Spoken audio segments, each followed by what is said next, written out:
Kami anak pesisir takkan pernah berhenti menggapai cita-cita demi nusa dan bangsa.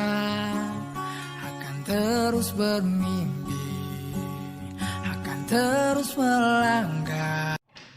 Selamat siang Pak. Selamat siang Pak Arifin. Baik, apa kabar Pak? Luar biasa baik Bapak. Bagaimana juga kabar Bapak?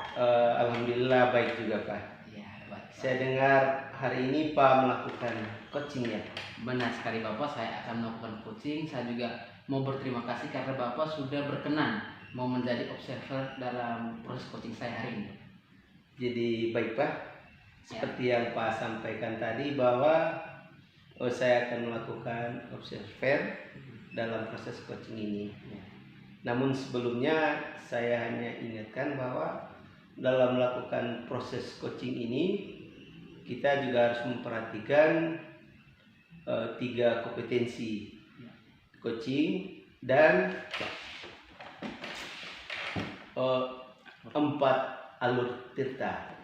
Tentunya Bapak sudah mengetahui apa ya? Ya siap. Kira-kira saya juga ingin gali ketiga kompetensi itu apa saja Pak ya? Yang Pak sudah ketahui. Oke baik Bapak.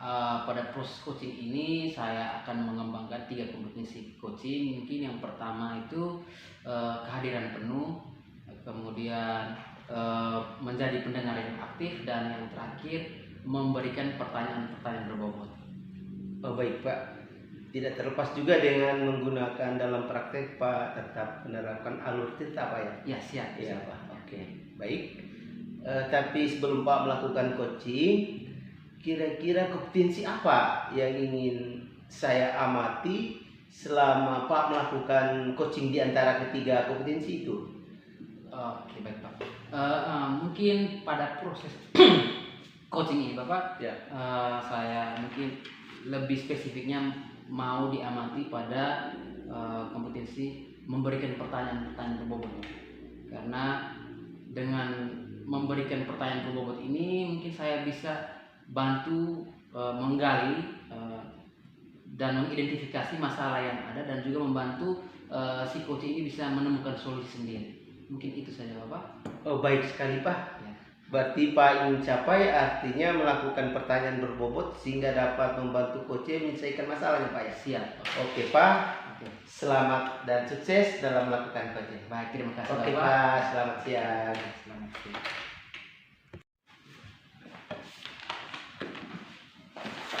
Halo, assalamualaikum Pak Ica. Assalamualaikum Pak Mat, selamat siang. Bagaimana kabar? Alhamdulillah baik. Baik. Minta maaf saya mengganggu sebentar nih Pak Ica. Tidak apa-apa Pak Mat. Sebenarnya saya senang sekali bisa bertemu lagi dengan Pak Mat, karena sudah beberapa waktu ini memang kita jarang bertemu. Baik.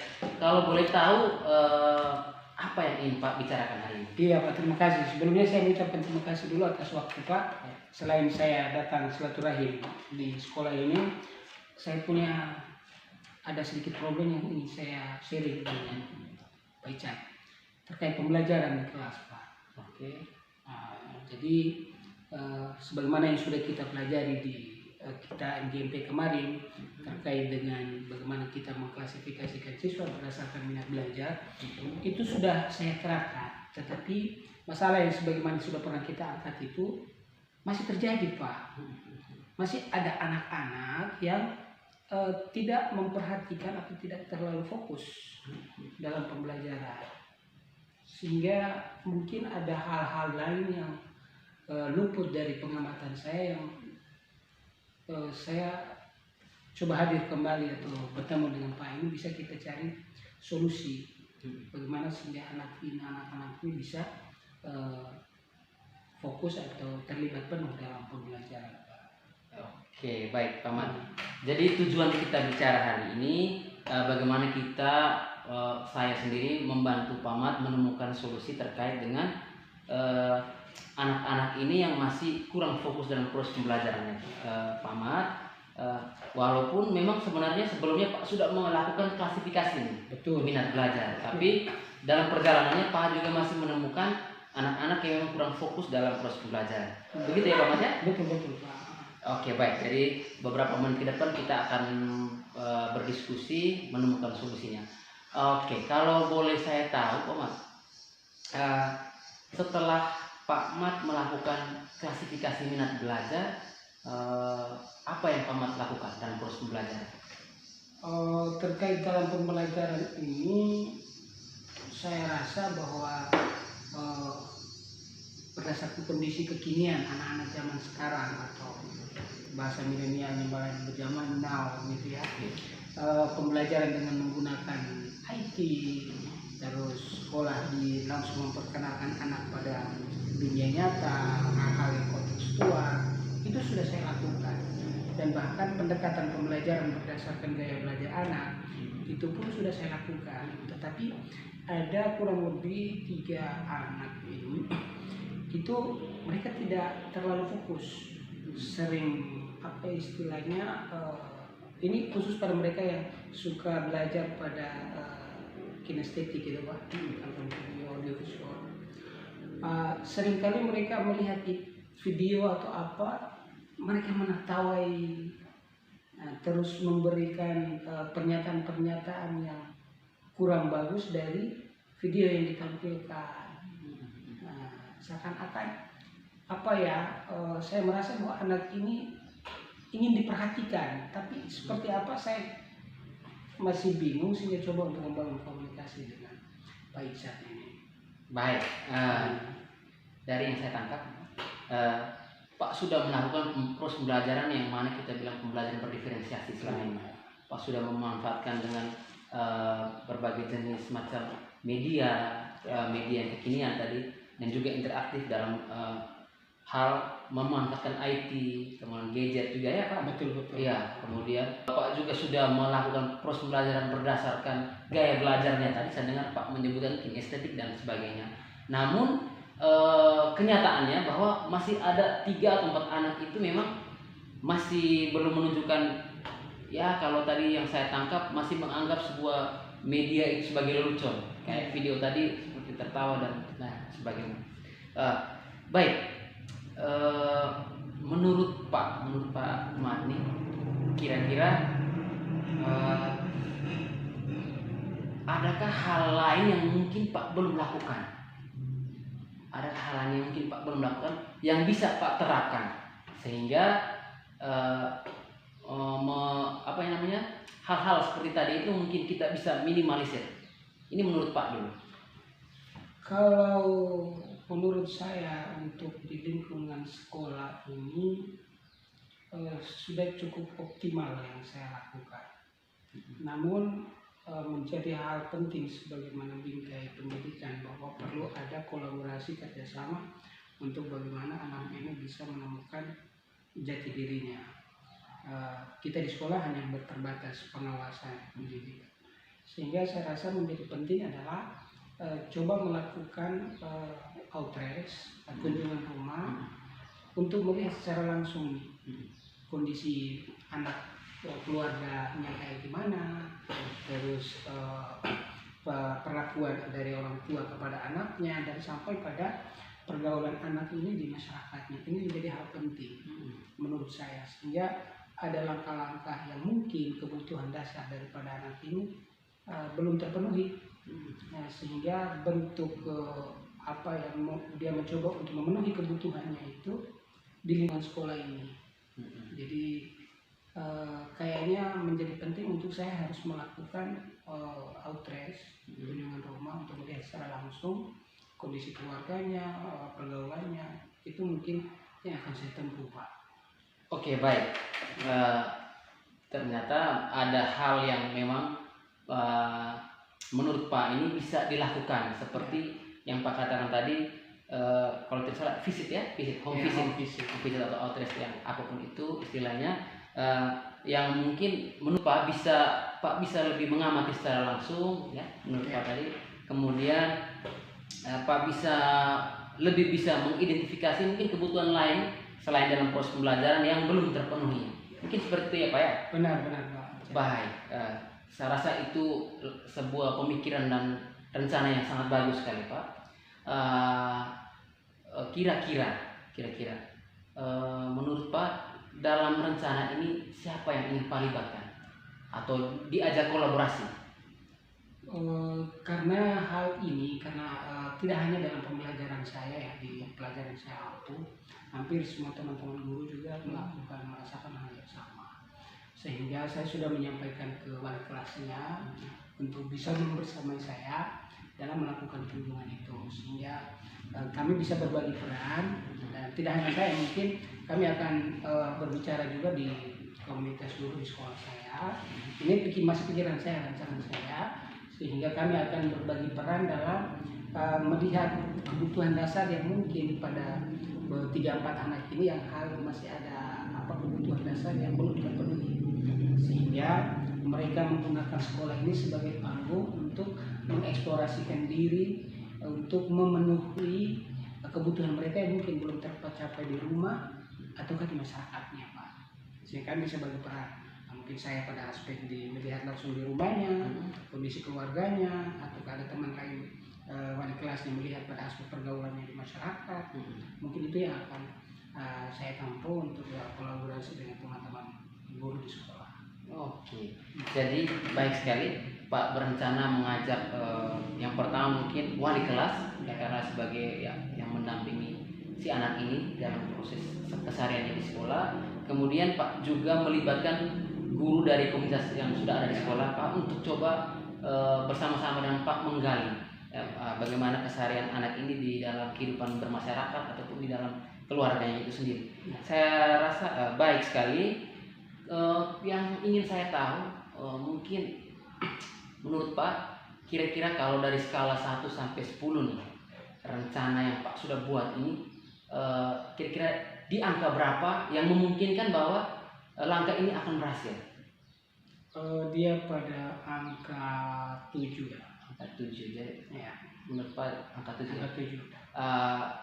Kalau angka 7 itu menurut Pak itu sudah dikatakan kira-kira bisa berhasil kah tidak atau masih ya? Kalau dengan penilaian saya skor 7 itu karena baru pada aspek sekolah dengan orang tua dan melihat secara terpisah. Dia akan mencapai angka 10 jika ada kolaborasi nih antara sekolah, orang tua, masyarakat, lingkungan masyarakat RT atau untuk seperti bisa mengatur jam belajar, pergaulan, dan mungkin di aparat desa pemerintahan bisa melahirkan aturan-aturan bagaimana anak itu bisa belajar hal-hal yang menjadi penting. Sehingga kolaborasi ini menjadi penting, keterlibatan anak di sekolah, apa yang mereka dapatkan di sekolah bisa mereka aplikasikan di lingkungannya, sehingga butuh kolaborasi secara bersama semua komponen. Oke, baik, bagus sekali. Pak sudah menemukan sendiri ternyata memang pentingnya berkolaborasi. Benar. Jadi semua pihak, bukan hanya kita guru juga tadi menurut Pak tadi ada libatkan aparat desa dan sebagainya untuk menciptakan peraturan desa terkait dengan kehidupan anak ini di masyarakat. Berarti kalau yang saya tangkap Pak ingin mengajak kolaborasi dengan semua stakeholder nih. Iya, baik. Saya rasa mungkin langkah yang Pak pikirkan dan Pak rencanakan ini akan berhasil karena apa yang Pak sudah gambarkan tadi sudah menunjukkan bagaimana langkah nyata yang akan Pak terapkan. Oke Pak, selanjutnya Pak saya mungkin ingin tahu sedikit bagaimana komitmen Bapak, mungkin bagaimana komitmen Bapak ketika ini misalnya ketika Pak sudah melakukan ini, mungkin si anak tadi itu mungkin masih juga menunjukkan hal yang sama kira-kira, atau komitmen apa yang Pak ini buat atau Pak ini sehingga anak yang tadi itu ketika Pak sudah terapkan rencana itu tapi ternyata masih mengalami kendala juga, atau Pak juga masih mengalami kendala yang sama di dalam kelas ya, kira-kira mungkin seperti apa Pak? Jadi yang jelas bahwa kita tidak akan henti-hentinya untuk terus berbuat, berjuang bagaimana anak ini bisa menemukan jati dirinya. Sehingga seperti yang sampaikan tadi Pak, langkah awal yang kami lakukan ini pada dari skor mungkin pada sampai angka 7, sehingga perlu ada kolaborasi pada komponen-komponen lain stakeholder yang ada yang peduli pendidikan ini menjadi penting untuk dilibatkan. Sehingga kalaupun itu terjadi kembali lagi, anak ini kembali lagi, mungkin kita akan melihat kembali tentunya setiap anak itu kan memiliki ada karakter lahir yang tersembunyi, yang mungkin kita belum tahu, dan perlu kita ciptakan lingkungan yang kondusif. Tidak mesti harus menjas atau memberikan suatu hukuman yang mencederai baik fisik maupun psikis ini anak. Sehingga terapi-terapi atau langkah-langkah strategis perlu kita terus lakukan. Mungkin itu yang menjadi hal penting. Baik sekali. Yang saya tangkap dari pembicaraan Pak ini, Pak sudah berkomitmen ya ke depannya untuk menerapkan, kalaupun ada hal yang masih kurang bisa Pak melakukan lagi, tetap terus mendampingi anak ini dan mencari tahu kira-kira kebutuhan apa yang perlu. Saya rasa ini rencana Bapak ini akan berhasil. Bagaimana perasaan Bapak setelah bercerita dengan saya? Apakah masih ada hal yang membuat Pak bingung ataupun merasa bagaimana? Bisa diceritakan? Ya, awalnya saya ragu Pak. Ya. Bahkan apa yang harus saya lakukan? Setelah ini apa lagi yang saya harus lakukan? Sehingga dari permasalahan yang saya hadapi, saya coba menyusun skenario tindakan yang akan saya tempuh, tapi saya ragu. Setelah berdiskusi dengan Pak ini, saya merasa mendapatkan sebuah kekuatan bahwa ternyata ini memungkinkan. Karena prinsip saya bahwa hanya satu tidak akan bisa membersihkan kotoran. Tetapi kalau kita bersama, sampah sebesar apapun bisa kita akan bersihkan. Sehingga saya juga sangat terima kasih atas penguatan yang diberikan oleh Pak. Ya. Mungkin besar harapan saya ke depan kita terus berkolaborasi. Waktu Pak juga saya sangat berharap bisa terus diluangkan untuk semua kita, untuk bagaimana kita bisa membawa generasi kita ke depan ini lebih baik lagi. Pak, terima kasih banyak Pak. Sama-sama Pak, saya juga sangat senang karena Pak sudah menemukan sendiri solusi dan ya baik. Terima kasih, saya tunggu kabar baiknya ya Pak. Siap Pak. Ya. Terima kasih untuk fotonya Pak. Siap, selamat. Siap. Tinggal satu lagi.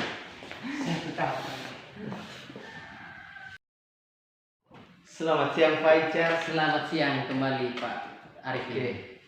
Luar biasa Pak Icat dalam melakukan coaching tadi. Terima kasih. Ya, baik Pak. Mungkin saya juga ingin bertanya kepada Pak. Ya. Kira-kira apa yang sudah Pak capai dalam pelaksanaan coaching, terus indikator apa yang sudah Pak capai dalam pelaksanaan coaching tadi Pak? Baik, Pak Arifin, tadi saya melakukan coaching terhadap Pak Mat yang mengalami kendala dalam proses pembelajaran di kelas. Baik, menurut saya ketercapaian indikator pengembangan tadi sesuai dengan yang di pra observasi bahwa pada proses coaching kali ini saya akan mencoba mengembangkan tiga kompetisi coaching, yaitu yang pertama itu kehadiran penuh, kemudian menjadi pendengar yang aktif, dan yang terakhir bisa memberikan pertanyaan-pertanyaan yang berbobot. Menurut saya setelah melakukan proses coaching tadi, dalam proses membersamai Pak Mat ini, saya sudah melakukan sesuai dengan alur percakapan Tirta Pak, di mana kami bersama-sama menyepakati tujuan yang akan kami tempuh atau yang akan kami dapatkan setelah hasil akhir dari percakapan. Kemudian kami bisa mengidentifikasi masalah bersama-sama dengan saya memberikan pertanyaan berbobot, menggali masalah yang dihadapi oleh Pak Mat, dan mencoba menjembatani Pak Mat untuk mencari atau menentukan rencana untuk memecahkan masalah yang sudah kami bahas di awal. Dan yang terakhir saya coba menggali atau menggali tanggung jawab dari Pak Mat terhadap rencana dan kegiatan yang akan dilakukan. Mungkin seperti itu. Baik, dalam proses coaching itu juga saya tidak lupa menerapkan prinsip-prinsip coaching, di mana ada prinsip kemitraan tadi, dan juga mencoba menciptakan percakapan yang kreatif, dan yang terakhir saya memaksimalkan potensi Pak Mat sendiri yang menemukan solusi. Dengan sebisa mungkin saya tidak memberikan solusi, tetapi Pak Mat sendirilah yang menemukan solusi itu. Begitu Pak, saya kembalikan. Baik Pak Ica, dalam pantauan saya juga tercatat kurang lebih seperti itu, tapi boleh saya membacakan ulang lagi hasil pantauan saya. Yang pertama, Pak telah melaksanakan 3 kompetensi dengan baik sekali Pak. Mulai dari kehadiran penuh, mendengarkan dengan aktif, dan Pak juga sudah melakukan pertanyaan yang berbobot. Dan terbukti tadi dalam percakapan tadi, si coach sendiri bisa menemukan jalan penyelesaiannya. Itu karena lewat pertanyaan berbobot yang Pak lakukan, sehingga dapat membantu coach, dan hasilnya juga saya amati tadi sangat baik sekali Pak. Baik Pak, namun saya juga ingin bertanya kepada Pak, kira-kira dari hal apa ya yang perlu Pak kembangkan, apakah dari segi kompetensinya, ataukah di alur tirtanya, ataukah pada prinsipnya Pak yang ingin Pak kembangkan dari coaching? Yang ingin Pak kembangkan itu apakah dari kompetensinya, terus kira-kira kompetensi apa yang ingin Pak kembangkan dari pertanyaan saya tadi? Oke, baik Pak. Berdasarkan hasil coaching dan hasil umpan balik dari Pak tadi terkait dengan beberapa kompetensi coaching dan juga prinsip serta alur tirta tadi, mungkin saya ke depannya dalam proses coaching saya lebih mendalami lagi di bagian kompetensi coaching tentang kehadiran penuh. Oh iya. Karena memang dalam proses coaching ini kehadiran penuh ini sangat penting sekali, karena ketika kita kehilangan fokus, maka pertanyaan yang kita hasilkan pun jadi tidak berbobot, artinya kurang membantu lah, menurut saya kurang membantu si coaching dalam menemukan masalah. Jadi sempat tadi mungkin dalam proses coaching itu ada beberapa saat, ada beberapa momen yang memang fokus saya mungkin tidak terlalu fokus, sehingga saya coba melakukan seperti mengulangi pertanyaan, kemudian mengkonfirmasi lagi. Jadi memang kedepannya mungkin saya lebih memperdalami ini, lebih fokus dan lebih kehadiran full, artinya tidak ada masalah lain yang muncul di pikiran saya selain masalah dari si coaching ini. Mungkin itu dulu Pak. Berarti yang Pak utamakan, yang paling diutamakan adalah kompetensi yang pertama Pak ya? Iya. Kehadiran penuh. Iya. Baik Pak, semoga apa yang Pak rencanakan ke depannya bisa berjalan dengan baik. Terima kasih Pak atas Sama-sama Bapak, kehadirannya. terima kasih juga. Oke.